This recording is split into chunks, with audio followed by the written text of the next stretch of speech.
But in case you haven't gotten any of those fundraising emails lately, all eyes in politics are focused on the great state of Georgia. Republicans Kelly Loeffler and John Purdue are facing Democrats John Ossoff and Raphael Warnock, a little challenging name there, for control of the Senate. Though to be honest with you, I don't know why. Purdue and Loeffler are both facing charges of profiteering off the coronavirus pandemic. Basically, they went to a meeting and learned how bad it was really going to be and told their constituents, nothing to see here. And then they sold all their stocks and invested heavily in PPE.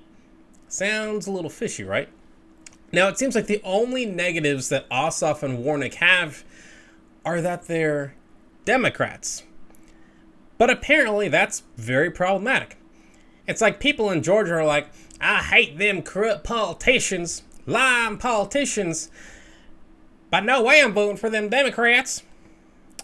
So, Stacey, what's your take on the races in Georgia, and why do people have a problem voting for Democrats just in general, even though the other side just seems to be, there's so much corruption going on here, especially specifically in these races?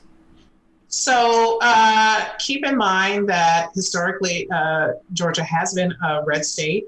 There is a lot of entrenched support for sort of status quo politicians.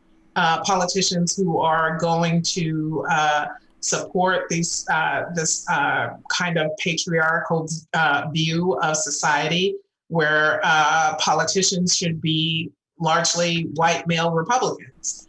There are folks within that state who are just unwilling to see or to elect a politician who doesn't fit that criteria.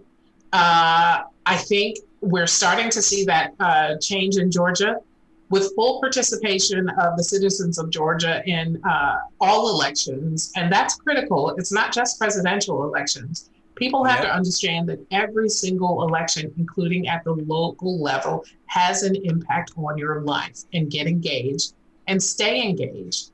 So if Georgia's voting populace was truly representative of its population in general, you would see a more diverse, more female voter-based participation, and that would tend to support the election of a Democrat.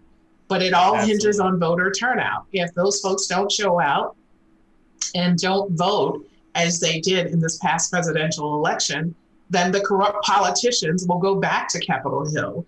And the sad part is the information about what they did and just the sheer unethical behavior that are part and parcel of their personalities will disappear. It won't be discussed anymore.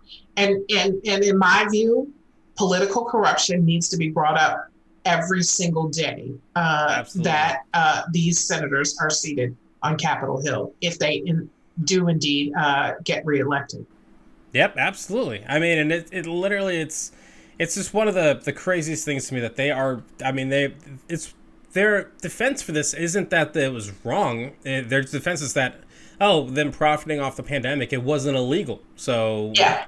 I think one of the striking images for me from that the race or the election leading up to November in Georgia on Loeffler's side is, she owns a team in Atlanta called I believe called the Atlanta Dream, a WNBA team, and they had all wore shirts that said "Vote Warnock." Even her own players are like, "This is a horrible politician. She should be out of office."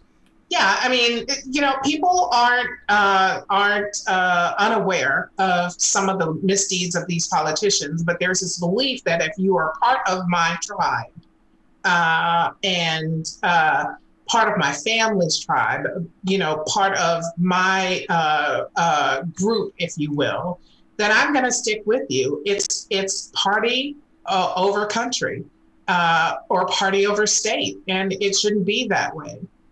That's absolutely right. Hey, what's going on, everyone? Thank you so much for watching Citizen Pete. I really appreciate it. If you haven't already, click that little subscribe button, maybe the like button, and hey, maybe just leave a comment. I want to know what you're thinking. What do you think about all the politics, the news, and all the stuff that's going on in our country?